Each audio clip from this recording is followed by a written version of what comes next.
A chilling command echoes. Don't think about anything and just sign here. A man in a suit, with unervingly glowing eyes and a sinister smile, pressures a young man. Holding a pen, the young man looks deeply worried, his unease palpable. As he considers the situation in a bustling cafe, he silently questions, but is this really safe? The weight of the decision looms, hinting at dangerous implications. The young man reacts with a frustrated, seriously, as the man in the suit slams the table, sternly reminding him not to think.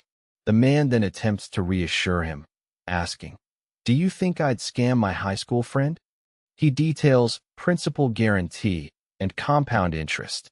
However, the young man is deep in thought, recalling past humiliation like bowing to his boss.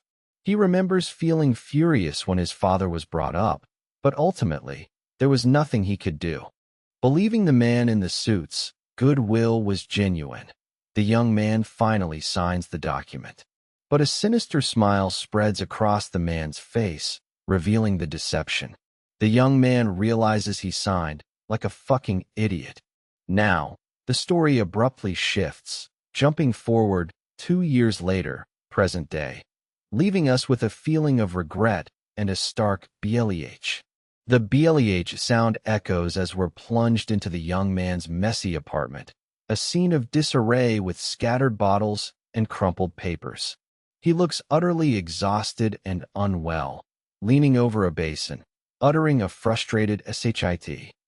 He clearly regrets his past choices, specifically thinking, "I bought," as he faces his current reality. Now 28, he bitterly notes his life falls far short of an ordinary 28-year-old man in South Korea. Still in his disheveled apartment, the young man laments that the bastard who caused his situation has been unreachable for a year, leaving him completely drowning in debt. Despite his dire circumstances, he considers a brief respite. With 5 hours until his part-time job, he decides to read, promising himself just 30 minutes. As he picks up a novel titled Dark Header, this small act hints at a deeper escape. The young man is deeply engrossed in his novel, Dark Header, reflecting that he's read it countless times but still finds new charm, even though he has the story perfectly memorized. He cherishes this reading as a thankful escape from his shitty life, finding a brief moment of peace. Suddenly, he's startled, reacting with an alarmed and then what the? As he looks out his window to see mysterious glowing purple feathers floating by, an unexpected sight in the night sky. Still reeling from the strange sight, the young man questions if he saw black crow feathers. But before he can process it, a sudden nosebleed starts, quickly followed by him violently coughing up blood, splattering his novel. Alarmed, he clutches his chest, a skeletal image of him appearing as he cries out, "My heart is." This unsettling turn suggests a dangerous connection to the mysterious feathers. Still struggling, the young man violently coughs up more blood, gasping, "I can't breathe." As his novel emits an ominous purple glow, dazed and covered in crimson, he looks up, questioning, "Is this how I meet my Yendi?" He then slumps onto his bed, lamenting my life. As this terrifying ordeal continues to consume him, as the young man struggles for his life, he questions if his impending death will be pointlessly. His face is contorted in agony, blood still dripping from his nose and mouth, a stark image of his suffering. In his final, desperate moments, a chilling thought surfaces. Think the last thing that comes to mind in the midst of this is the sinister, smiling face of the man in the suit, followed by the bitter realization, that bastard's face. Even at death's door, his tormentor haunts him. Still struggling, the young man finally collapses, defeatedly murmuring, "I couldn't do anything." Purple feathers continue to swirl around him. Abruptly, a cryptic message flashes into view, hinting at a mission confirmed and promising a special ability as a reward. After a burst of static, he's looking up at a vast, dark sky, now completely filled with glowing purple feathers.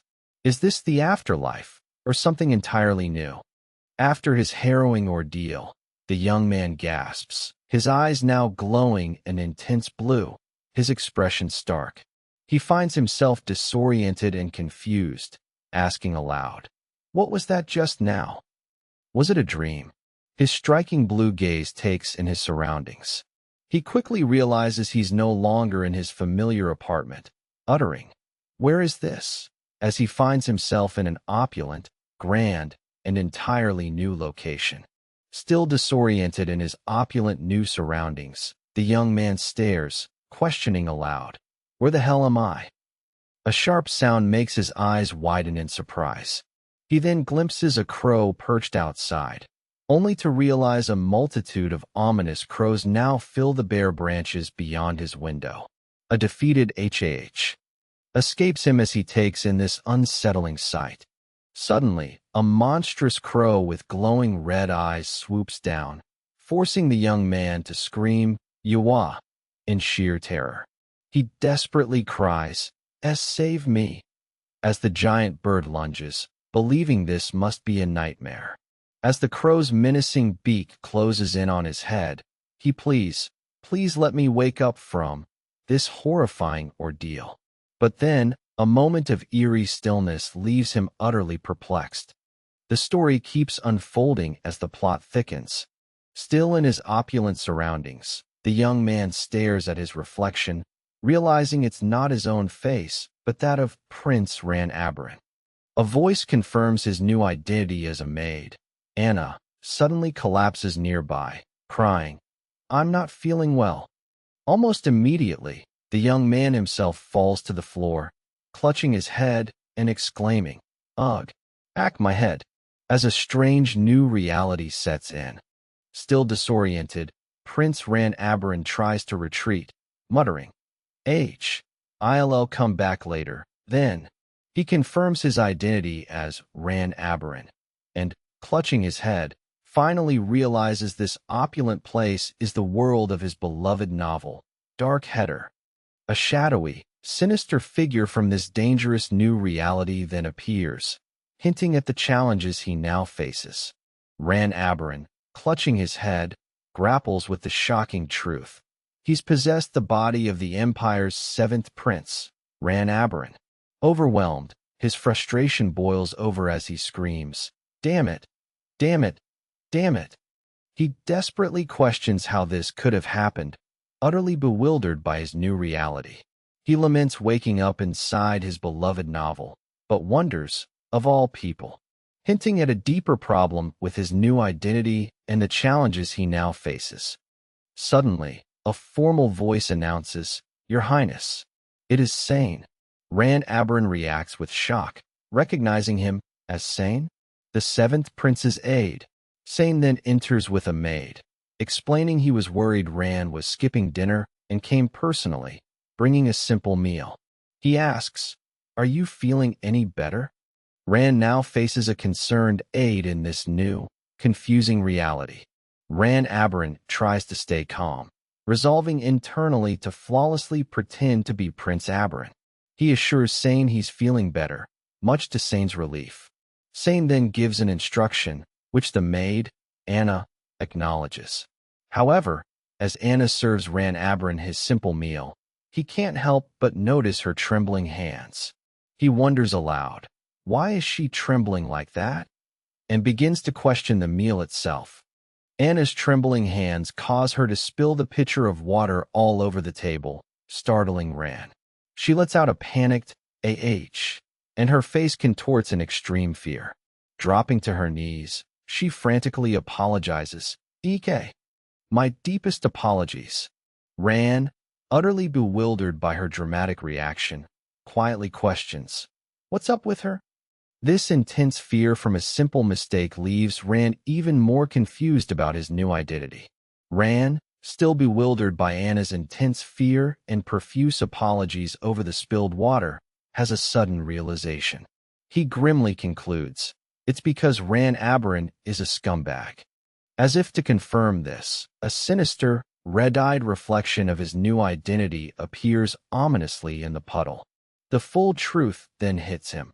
He's possessed the body of the worst villain in the early parts of Dark Header. This shocking revelation completely shifts Rand's understanding of his perilous situation. Sane interrupts Rand's meal, feigning concern that the noble prince was unwell, before smoothly stating he's glad Rand is okay. He then immediately presents a budget proposal for Rand to sign, insisting these are very important matters. Rand, however, internally dismisses Sane's claims as nonsense, feeling uneasy as Sane physically guides his hand to sign the document.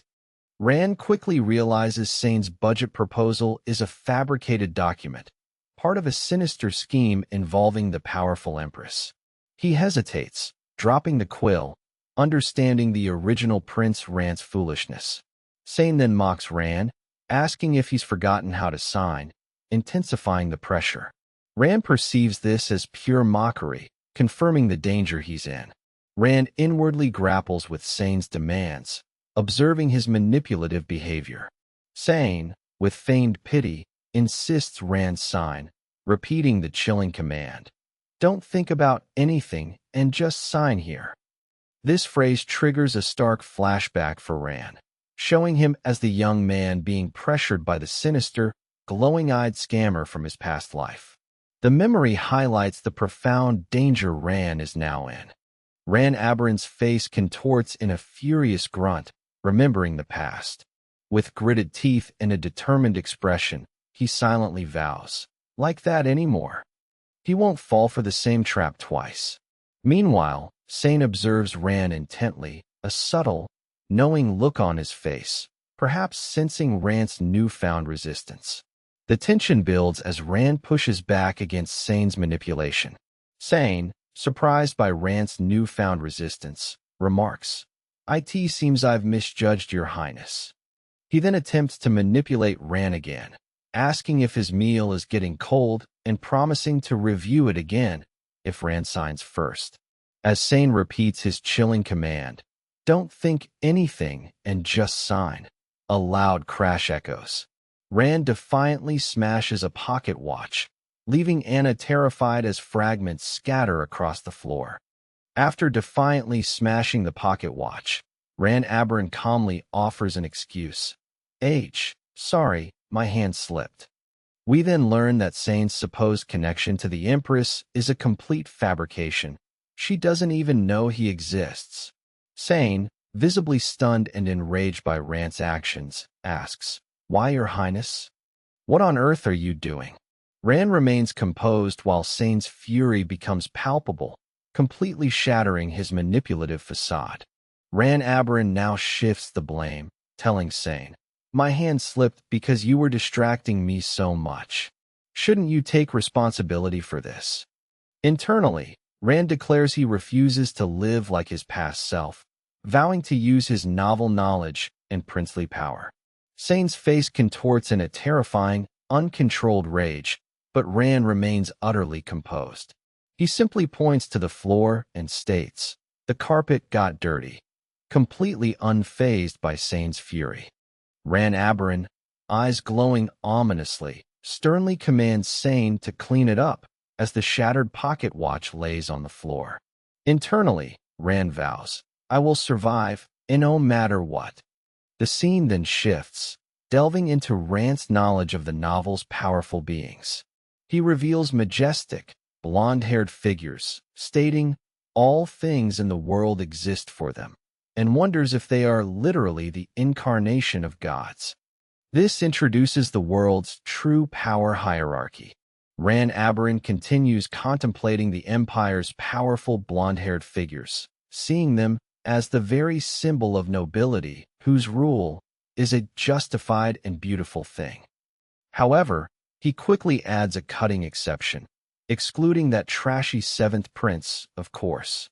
This self-deprecating thought is then followed by a stern, imposing figure, his face shadowed with purple energy, hinting at the disdain Rand's new identity faces.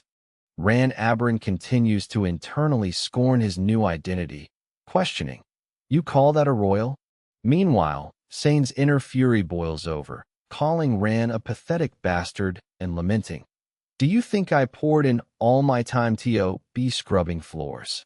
As Ran calmly sips tea, Sane is forced to humble himself, diligently scrubbing the floor. Finally, Sane reports, "Your Highness, I have cleaned it up," completely subdued by Ran's newfound authority. This marks a clear shift in their power dynamics. Sane, still fuming from his forced task, attempts to take his leave, but Ran isn't finished. He scolds Sane for wasting time on something so simple, pointing to a newly shattered teacup on the floor. With glowing red eyes, Ran sternly commands him, "Clean it up. Faster." Ran fully asserts his dominance, leaving no doubt about who is in control. Sane, visibly unnerved, frets over Ran's strange behavior and what he'll report to the Empress. But Ran ignores his concerns. Instead, he sharply commands the trembling maid, Anna, to cover her ears. With menacing, glowing red eyes, Ran issues a chilling warning. "If you eavesdrop on even a single word, I'll have you working without your fingers." Anna is utterly terrified as Ran's ruthless new persona fully emerges. Following Ran Aberyn's chilling warning, Anna clutches her head in terror, clearly overwhelmed by his ruthless words. Ran remains stern and composed, observing the impact of his new persona. Sane, initially angered by Ran's defiance, is then shown completely shocked and terrified, his face turning instantly pale.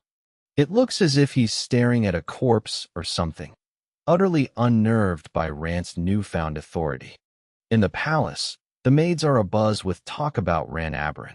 Anna questions if the seventh prince has been acting strangely, and her colleagues agree, noting he's become way scarier.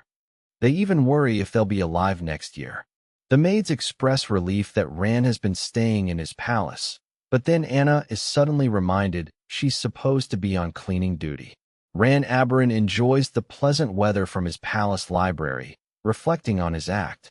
He notes that by behaving like the novel's seventh prince, he avoids suspicion, and the servants still fear him. Ran observes that Sane's disrespect has vanished, with Sane completely avoiding him since their last encounter. Ran prefers this, stating he'd rather not throw another teapot, subtly highlighting his newfound control. Ran Aberyn reveals the reason for his current relaxed state. He has 1 year until the novel's original story begins and 3 years until his character's death. We then see a glimpse of his past self, deeply engrossed in reading the novel.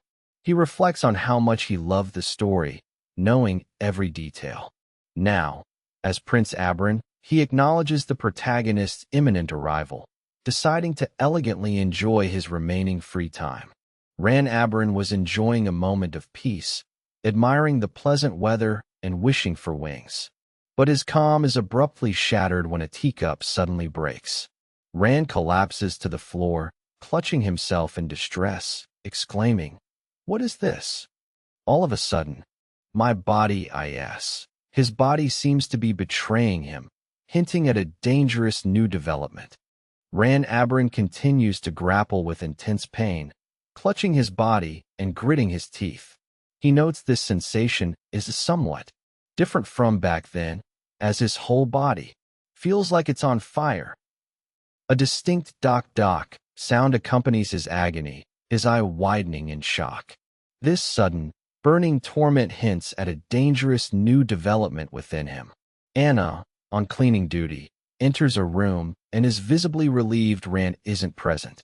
But her relief quickly turns to shock as she discovers a shattered teacup on the floor, exclaiming, Wait, what happened here?"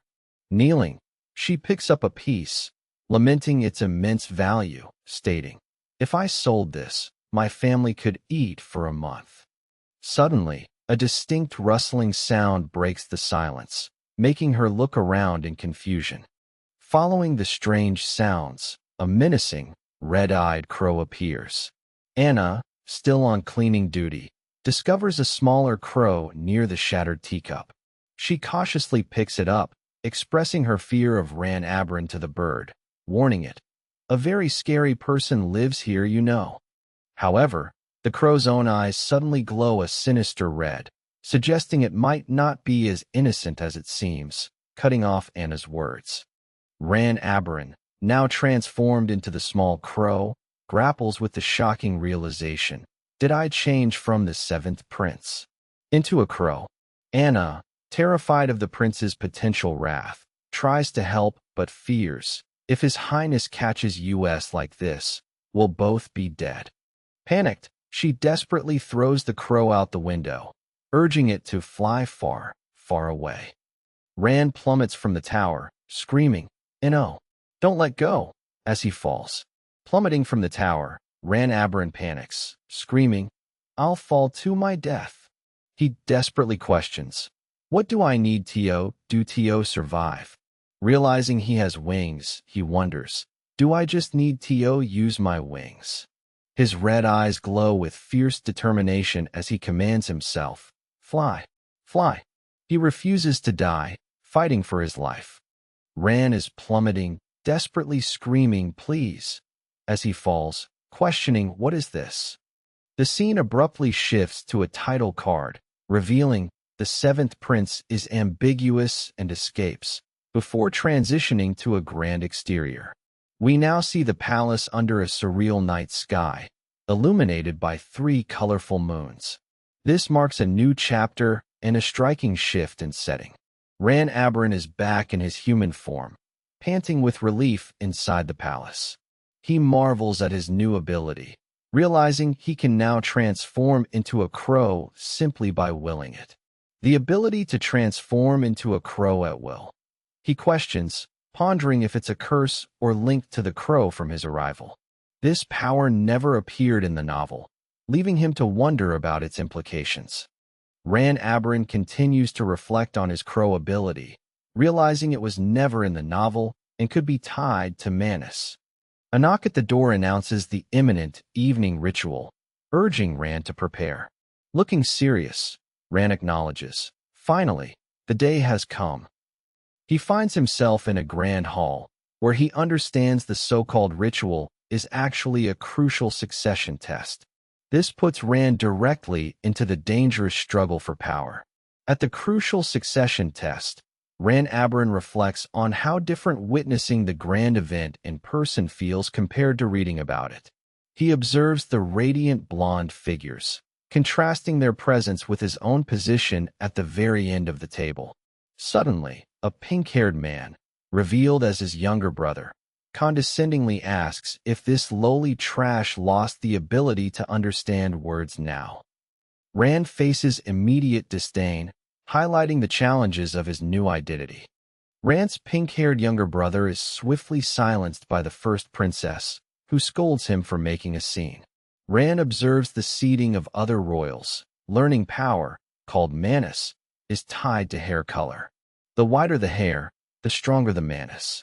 Ran then realizes he is the only royal born without this divine power, leading him to understand his character's troubled past.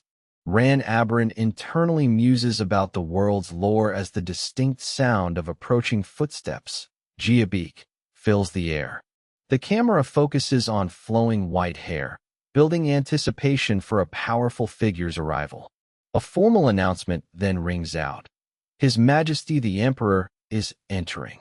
With glory in one hand, conviction in the other, the Emperor makes his grand entrance into the royal hall, ready to oversee the crucial succession test. His presence signifies the true beginning of the challenge. The powerful Emperor, radiating an aura of glory and conviction, wastes no time. He commands the succession test to begin immediately, then steps forward to reveal a glowing blue stone tablet.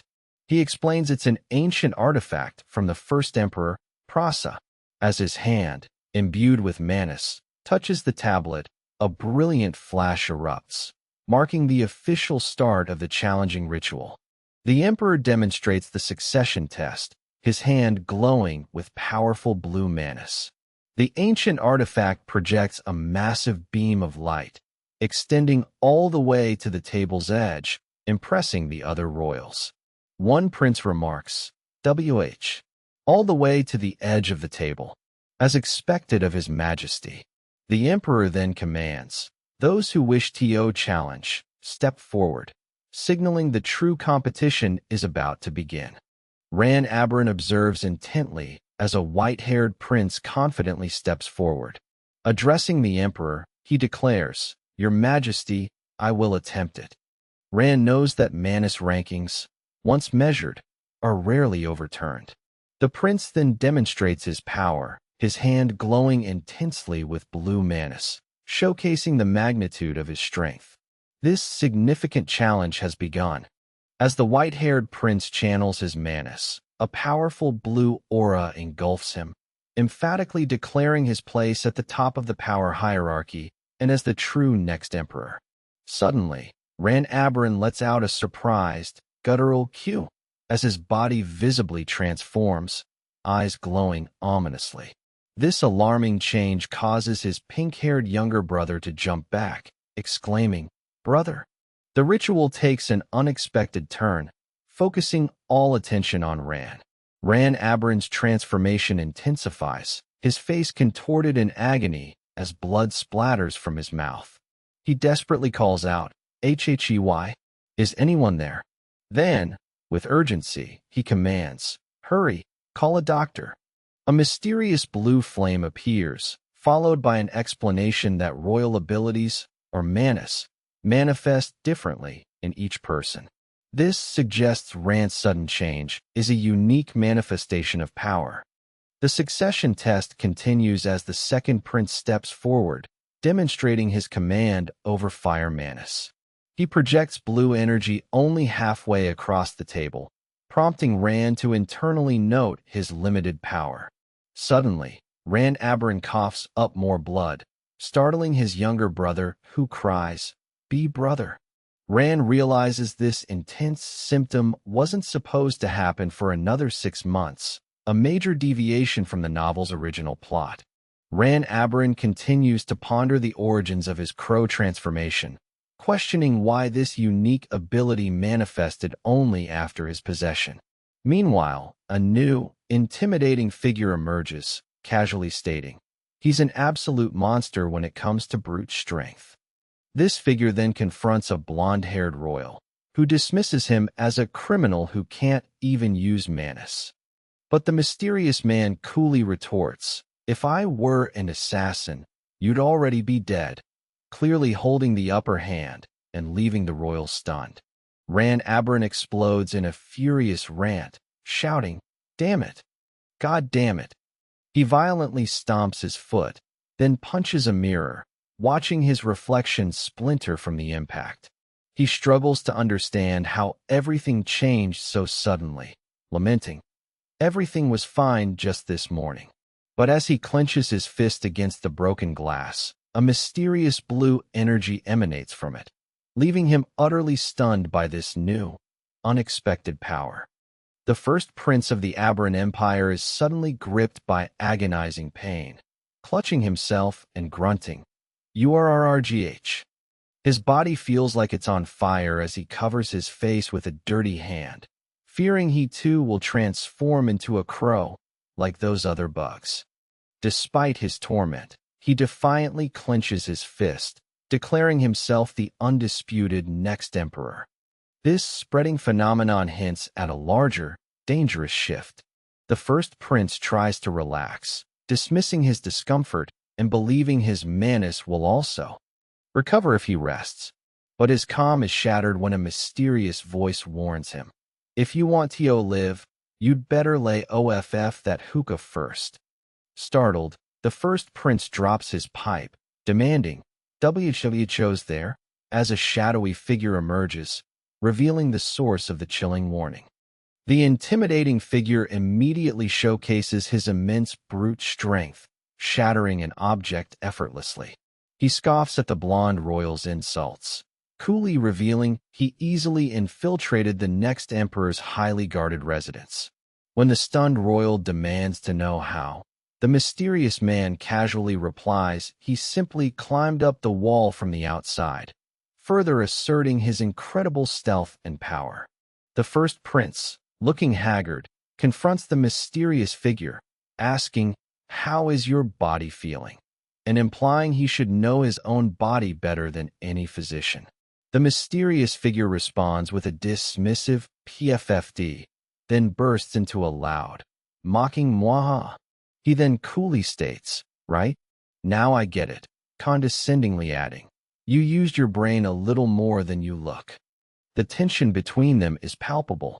The mysterious figure confronts the first prince, revealing he knows about the poison slipped to him. He accuses the first prince of using it as a bargaining chip, declaring, "If that was your plan, you messed up." The first prince, in turn, calls him a foolish little brother, confirming their dangerous relation. The younger brother then delivers a chilling promise. "In a week, you'll be the one wishing you were dead." This intense, sibling rivalry for the throne is now fully exposed. The mysterious figure continues his chilling prophecy to the first prince, warning he'll die, with blood spewing from your eyes and ears. A startled first prince reacts, asking, "What?" The mysterious figure then clarifies he hasn't used any tricks or plotted any schemes. He explains the first prince's body will rapidly deteriorate, and he'll die, pouring blood from your entire body, adding even he doesn't know the true culprit. This revelation deepens the mystery. The mysterious younger brother, with a menacing gaze, gives the first prince a stark ultimatum.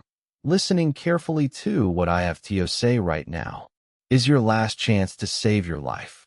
The first prince's face contorts in terror as the chilling prophecy intensifies. Suddenly, a crow flies through the rain, as a thought emerges about someone not putting in a single effort. We then see the first prince collapsed on the floor, clutching his head in agony, his body visibly deteriorating as foretold. Ran Aberrant, in his crow form, soars through the rainy night sky, reflecting on his unique ability. He finds it quite convenient, allowing him to travel freely across the land. Since he's already out, Rand continues his flight over the sprawling town, his red eyes glowing, seemingly on a mission. This transformation gives him an unprecedented advantage as he navigates the world. A new chapter unfolds, titled "The Seventh Prince is Ambiguous and Escapes."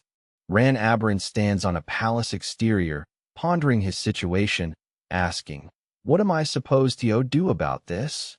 Meanwhile, a worried maid observes his closed door, noting he hasn't eaten for 2 days and there's no movement. She anxiously wonders, what if something terrible has happened to the prince, fearing the maximum penalty if something is amiss.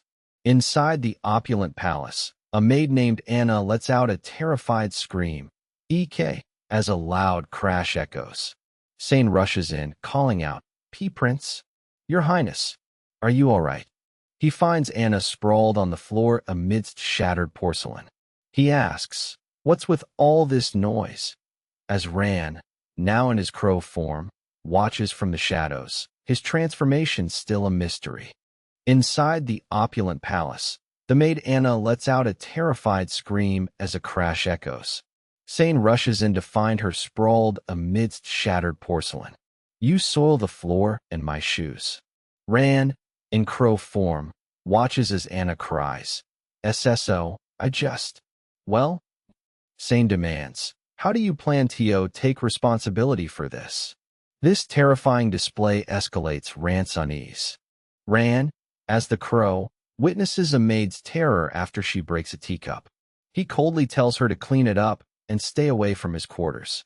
Later, he's back in his human form, questioning the meaning of his current existence as birds fly in the distance. 1 month after his nosebleed during the ritual, a rumor spreads throughout the imperial palace. The first prince has lost his abilities. This news signals a golden opportunity for someone. The first prince himself looks visibly distressed, his face etched with worry and perhaps a hint of fear, realizing the precariousness of his position. The first prince, reeling from his lost abilities, implores the emperor to push forward the royal hunting competition.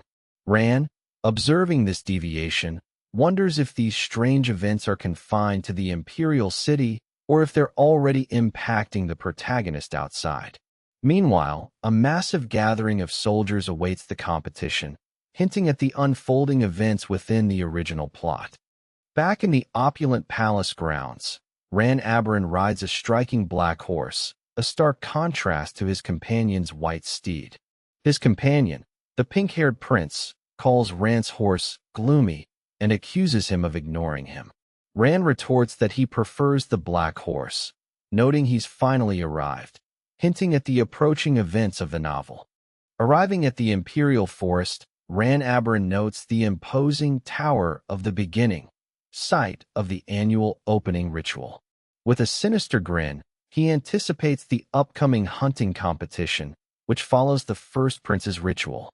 Meanwhile, the first prince, his abilities mysteriously gone, anxiously pushes for the competition to start, hoping to regain his footing. At the Tower of the Beginning, the first prince is instructed to prepare for the opening ritual. His younger brother, Dido, greets him, curiously asking about his wish for the upcoming hunting competition winner. The first prince, confident of victory, dismisses the question. Meanwhile, the emperor announces the ritual's purpose, to showcase the next emperor's manus, setting the stage for a critical test of power. As nobles discuss the first prince's rumored misfortune, Ran Aberin observes their hushed whispers. He wonders if these events are confined to the palace or if the protagonist outside is also affected. Meanwhile, the first prince, desperate, pushes for the royal hunting competition, hoping to regain his power. Ran, riding his striking black horse, arrives at the Tower of the Beginning, anticipating the competition and the unfolding events. As the first prince recovers, he's told to follow instructions and not be nervous. Meanwhile, a menacing figure's eyes glow with intense blue energy, promising a painful end. The first prince is then seen collapsing, his body starting to deteriorate, while a crow flies through the stormy night, hinting at Ran's unseen involvement. In the heart of the imperial city, the succession test is underway. A powerful surge of blue energy erupts from a contestant, engulfing the arena in a blinding light. The sheer force of the display stuns the onlookers. This overwhelming power signifies a significant turning point, hinting at the immense abilities now being unleashed. Chaos erupts as a massive vortex pulls at the first prince, who cries out, "UGH! Watch out! Don't get swept up in the vortex." His brother, Dido, orders everyone to fall back. Meanwhile, the first prince, consumed by a powerful blue energy, grits his teeth and declares, "I am the first prince. Rasia, Aberin." His body crackles with raw power, hinting at a desperate struggle.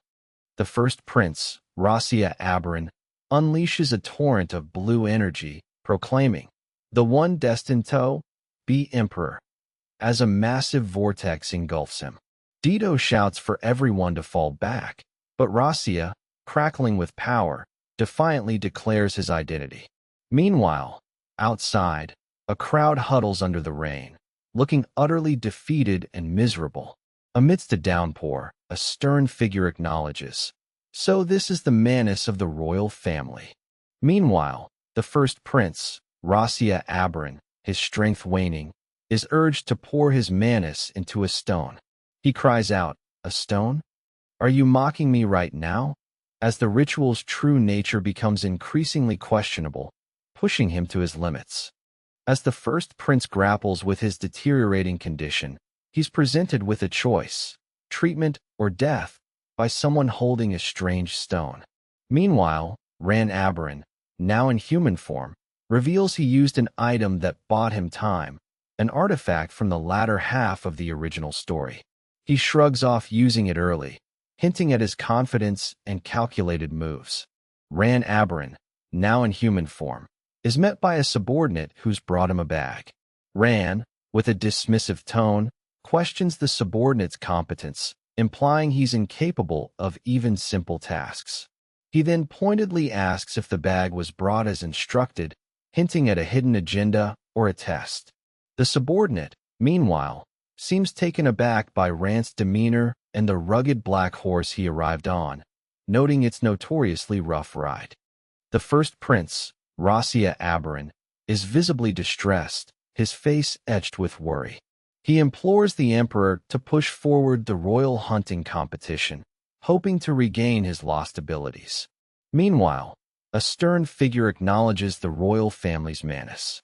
The emperor then reveals a glowing blue stone tablet, an ancient artifact, and commands the succession test to begin, with Rasia desperately trying to pour his menace into it, only to be presented with a choice between treatment or death. The royal hunting competition begins with a massive display of soldiers, their determination clear. Some participants rush off, hoping for a wish from the emperor, while others doubt their chances, believing the royals will win. Ran Aberin, however, adopts a more cautious approach, questioning if he should keep low and avoid drawing too much attention as he observes the unfolding events. Outside the palace, Duke Talon and a subordinate discuss the upcoming hunting competition, with Talon musing about its divine power. His subordinate, startled, urges him to be more discreet. Talon dismisses his concerns, stating he survived this long for a reason, hinting at a hidden agenda as they prepare for the event. The royal hunting competition is about to begin in the imperial forest, divided into 3 zones: small, medium, and large animals. Ran Aberin, riding his black horse, reviews a map, contemplating his strategy. He recalls the novel mentioned a golden fox presented to the emperor, but it was only a fleeting detail, leaving him unsure of its location. As Ran Aberin searches for a golden fox, he deduces its location by the lakeside. Meanwhile, his companion, riding a black horse, is eager to get ahead of him. He notes that his horse seems to understand their plans. This pursuit hints at a strategic advantage Ran is trying to gain. As Ran Aberin rides through the forest, he expresses relief that Sane brought the bag, which he intends to deliver to Duke Agony Fetus. Suddenly, his horse rears up with a startled "Whoa" and stops abruptly, leaving Ran bewildered and questioning. What's going on? His horse then nudges him, asking if he's sick. This unexpected halt raises immediate concerns about their journey. Ran Aberin's horse suddenly stops, asking if he spotted a beast nearby and if the bag is too heavy. Ran, looking concerned, urges the horse to stop being so stubborn, contrasting it with other horses pulling wagons. The horse, however, seems to be struggling, making Ran question what's happening. Ran Aberin, determined to succeed, pushes through the forest. He's frustrated, noting, normally, catching a couple of wolves or deer would have been a breeze by now. Suddenly, he's interrupted by a man in a military uniform and his companion, who seems to carry a heavy burden, leaving Ran to wonder what they're up to. We see Duke Talon, a man who's lived his life as a sword and shield, lamenting that he cannot defy time. A younger man, looking up at him with a reassuring smile, tells him, "You are already a legend, Duke." But Talon dismisses this, feeling he's now just a retired old man, especially after a brutal battle where he stands victorious over fallen knights. Duke Talon and his subordinate discuss seeing the royal family up close. Talon explains that facing them directly will reveal the Empire's truly magnificent beings, hinting at a grander purpose beyond the hunting competition. He reflects on his own mortality and past battles, feeling like a retired old man, but his subordinate reassures him he's a legend. This conversation sets the stage for a deeper understanding of the Empire's power dynamics. We see a flashback to Rand's past, as his father tells him, "I have grown old now, so you must take over my place." He proudly points out their family's merchant group supplying the imperial family. Suddenly, in the present, a carriage is in distress as something gets caught in its wheel, causing chaos. A carriage is in distress, its wheel caught, spilling blood onto the cobblestones. Duke Talon, though a seasoned warrior, feels the weight of time. He's reassured by a younger man, who calls him a legend, but Talon feels like a retired old man. Suddenly, a vagrant appears, seemingly the cause of the carriage's trouble, dismissed as just a wanderer. We see a grim scene where people were caught trying to steal imperial tributes from a temple, a common sight, as a reflection shows. Then, a young boy is told by his father, "Do not come out," while he cries out, "Father, what's happening?" This hints at a traumatic past event involving his father. We flash back to a traumatic childhood moment where a father frantically tells his son, "Do not come out." The boy cries out, "Father, what's happening?" as a dire situation unfolds. Now, an old man, possibly the father, stares grimly, his voice filled with resignation, stating, "This is just nothing." The weight of past events hangs heavy. In the lush imperial forest, Duke Talon muses about a young boy. He's not even 10 years old, huh? He then questions the empire's integrity, asking, "Is there darkness even in such a noble empire?" His subordinate, burdened with supplies, urges him on. "We don't have time to leisurely admire the scenery, Duke. Even if we don't win, we must save face for the Duke's family." This exchange hints at underlying concerns and pressures within the competition. Duke Talon, a seasoned warrior, apologizes for the delay, mentioning he knows where a golden fox can be found. Meanwhile, a subordinate struggles, lamenting that carrying the heavy bag prevents him from transforming and threatens to turn his horse into roast. He worries about losing track of Duke Agony Fetus and contemplates transforming anyway. Deep in the forest, Ran Aberon's horse suddenly stops, sensing danger as Ran asks, "Is something finally coming out?" Just then, a black horse gallops into view, and a barrage of rocks is hurled, striking one of the men. Ran, surprised, exclaims, "A black horse running from far away?" The attack leaves him bewildered. In the midst of a sudden downpour, Ran Aberon witnesses a violent confrontation. He recognizes the distinctive hair color of an attacker and then identifies the downed figure as Duke Fetus Aid. A desperate cry of "Talon, what was that noise? Are you all right?" echoes through the rain, as Ran realizes the gravity of the situation. The forest path takes a sudden, dangerous turn as Ran Aberon's horse halts, sensing trouble. A barrage of rocks rains down, striking Ran's companion. Ran recognizes the attacker's hair color and realizes Duke Agony Fetus Aid has been struck. Amidst the downpour, a desperate cry for Talon echoes, and Ran grasps the severity of this ambush. Deep in the forest, Ran Aberon tries to avoid Duke Agony Fetus, but Fetus has already caught a deer and is heading towards the golden fox's habitat. Fetus then dismisses his subordinate after task completion, but a foreboding but signals that something has gone terribly wrong. Ran Aberon is caught in an ambush, his horse stopping as rocks rain down. Duke Talon's aid is struck, and a desperate cry for Talon echoes through the forest. Talon himself, feeling the weight of his years, reflects on the ambush, realizing it wasn't solely aimed at him. This dangerous turn of events escalates the tension in the hunting competition. Duke Talon questions if Ran is finally coming to his senses, urging him to speak if he remembers anything. Ran, now accepting his identity as the seventh prince, grapples with his new reality. Meanwhile, a terrified figure, possibly an aide, is cornered, desperately asking, "What do I do?" The weight of their perilous situation is immense. After the ambush, Duke Talon's aide apologizes for the sudden attack, which Talon accepts, urging him to run. Meanwhile, Ran Aberon, still in the forest, witnesses the chaos unfold. He sees the aide desperately trying to escape, but Talon, with a grim expression, seems to accept the inevitable. Ran watches, his own plans momentarily disrupted by the unfolding drama. Duke Talon, determined to apprehend the attacker, urges his subordinate to wait as he charges into the forest.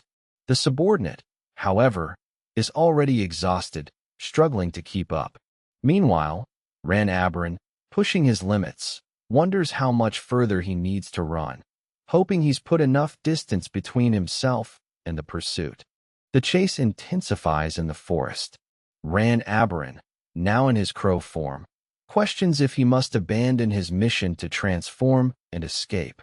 Meanwhile, a stern figure, identified as that crazy old man, is in pursuit, determined to reveal your identity. The pursuer shouts, "This is bad. He's going to catch me soon," as Ran races against time. Deep in the forest, Ran Aberin's crow form is being pursued by a stern man who exclaims, "I thought I caught up, but he suddenly got faster." The pursuer, frustrated, cries, "Maybe my eyes are getting dim." How frustrating, as he lunges forward. This chase is escalating, with Ran's newfound abilities proving too much for his hunter. In the midst of a chase, the man wonders if he's lost his quarry. Suddenly, his body feels lighter, and he questions if he's become a crow. Meanwhile, his horse, startled by something unseen, stops dead in its tracks, asking if he's feeling unwell. The sounds of its hooves echo ominously. Ran Aberin's horse, startled and sensing danger, stops abruptly, questioning if Ran is sick. The horse's eyes reflect a serene sky, contrasting its current distress. Meanwhile, a title card appears, declaring the seventh prince is ambiguous and escapes, hinting at Ran's continued journey and transformation.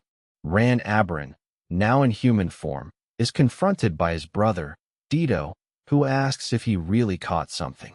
Ran retorts, "Why? Is it hard to believe?"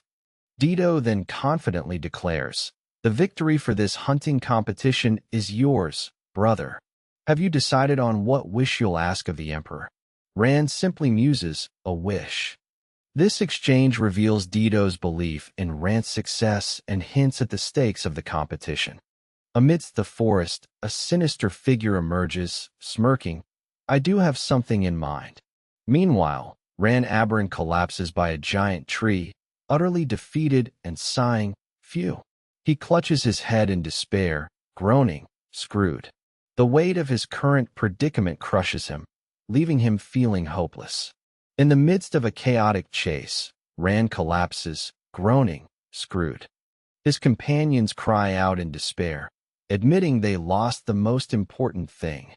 As Ran questions the point of agonizing over their situation, he decides to retrace his steps, hoping to find a solution amidst the unfolding disaster.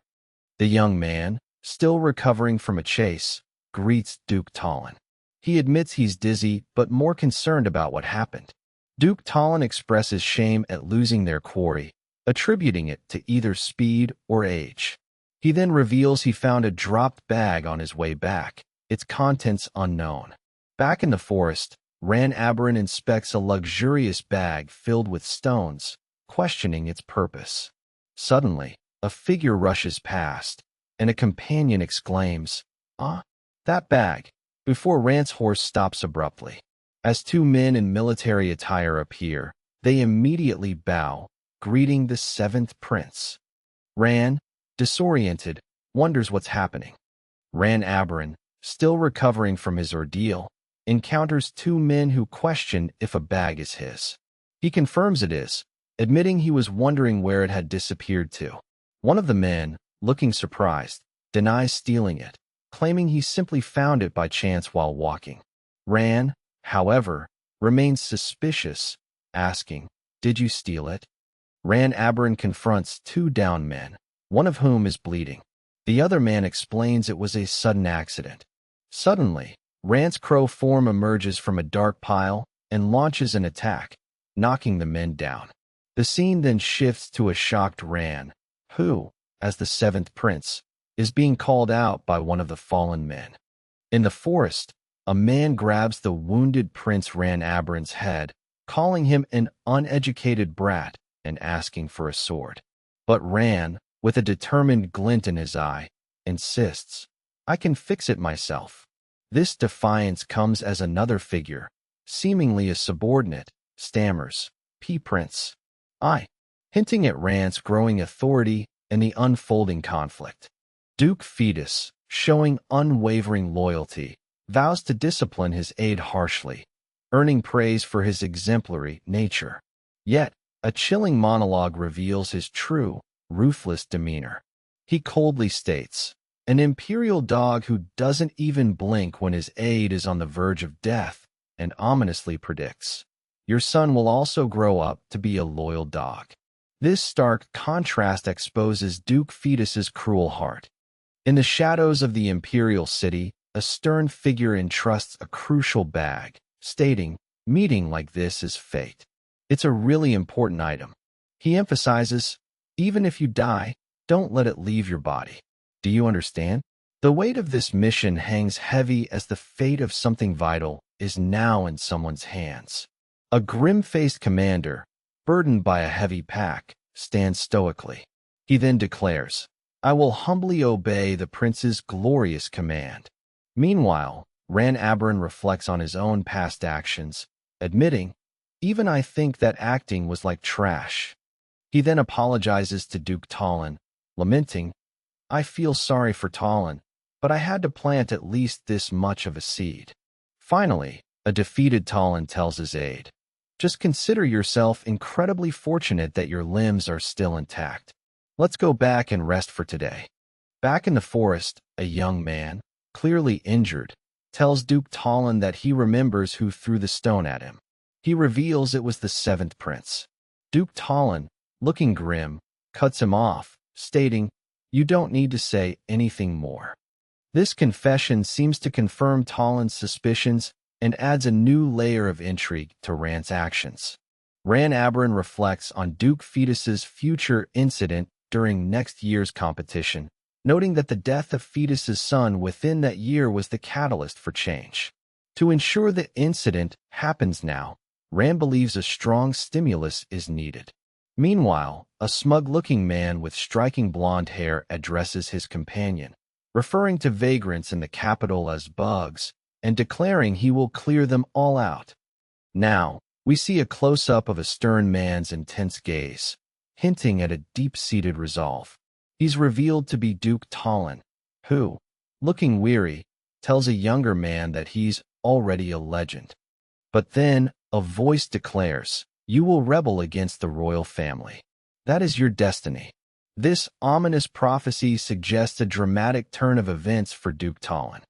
The sun breaks through the clouds, illuminating a serene landscape. Suddenly, a powerful force crashes down, disturbing the peace. Hidden amongst the foliage, Ran-Aberon, now in human form, peeks out. He assures himself, "I checked over 10 times from the sky before coming down. There shouldn't be any witnesses, right?" Standing alone as the sun sets, Ran-Aberon admits, right, I am a villain." He's then surprised to encounter the first princess, Mentil-Aberon, who notes it's unusual to see him walking alone. Mentil, his sister, then tells him to skip the formalities, as they are siblings. Ran-Aberon, now in human form, meets his sister, Mentil-Aberon. She questions why he's walking alone and scolds him for lying, asking, "Why would you lie to your own flesh and blood?" Ran, confused, asks what she means. Mentil then reveals she saw his horse in the western forest, which he'd claimed was at the quarters. Ran-Aberon is confronted by his sister, Mentil, who knows he lied about his horse. She tells him to raise his head, not wanting to seem like she's punishing him. Mentil reassures him, glad he made it back safely, and offers him another horse anytime. Meanwhile, a chilling thought about livestock that fails to obey royalty suggests a darker, more ruthless side to the royal family. Ran-Aberon finds himself facing his sister, Mentil-Aberon, who knows he lied about his horse's location. Mentil, though concerned, reassures him. Meanwhile, the first princess Mentil-Aberon is revealed to be a difficult person, and a mysterious question arises.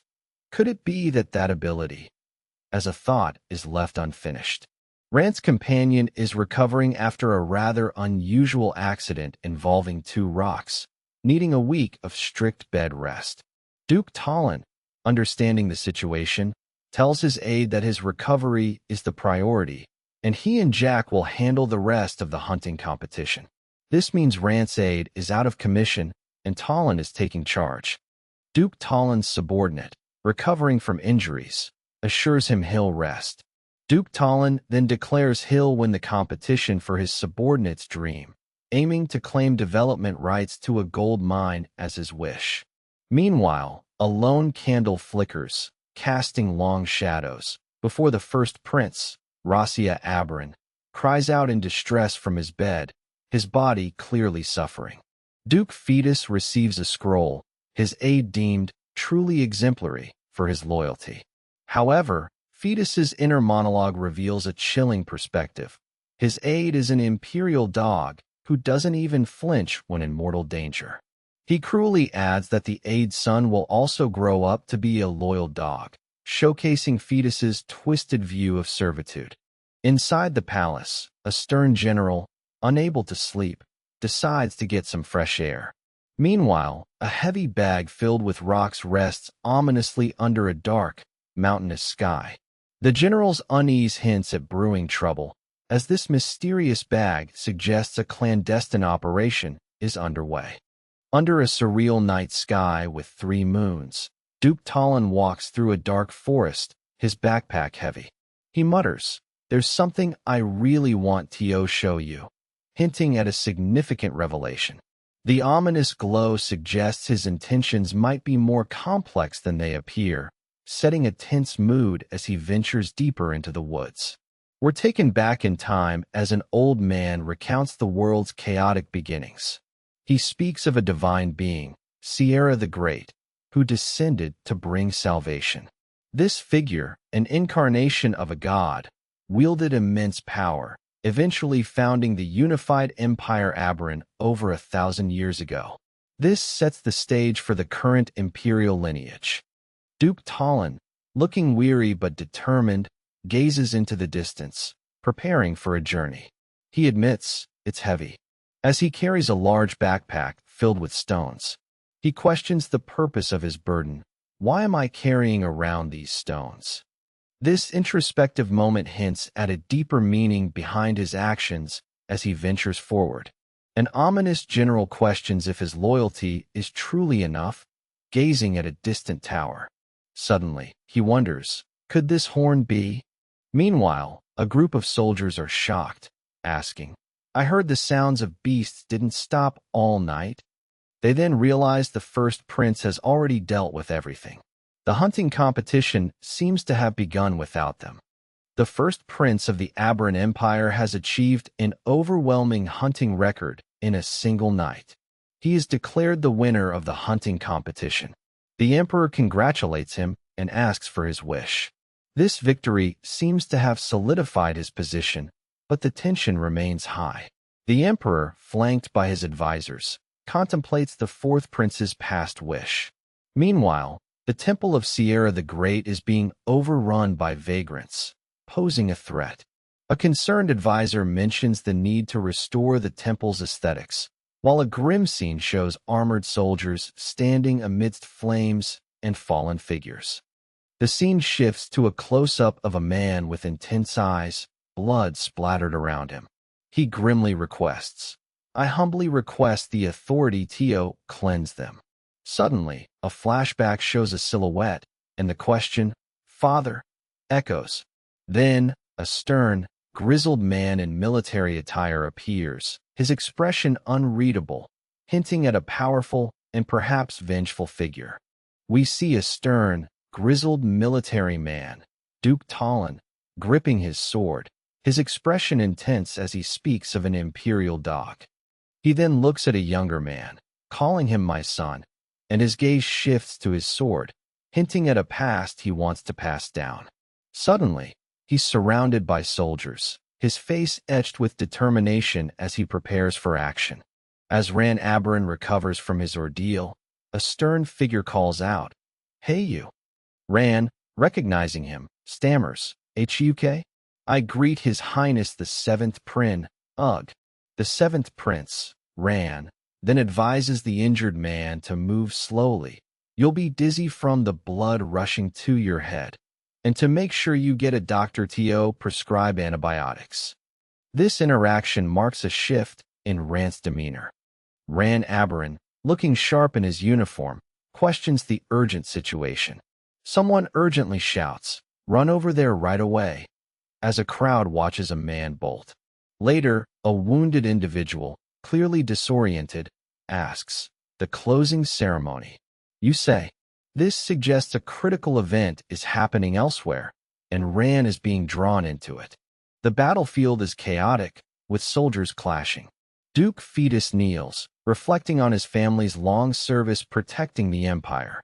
He grimly notes their duty seems to be handling the vagrants around the temple, a task he finds more suited to their lineage than the royal family's direct protection.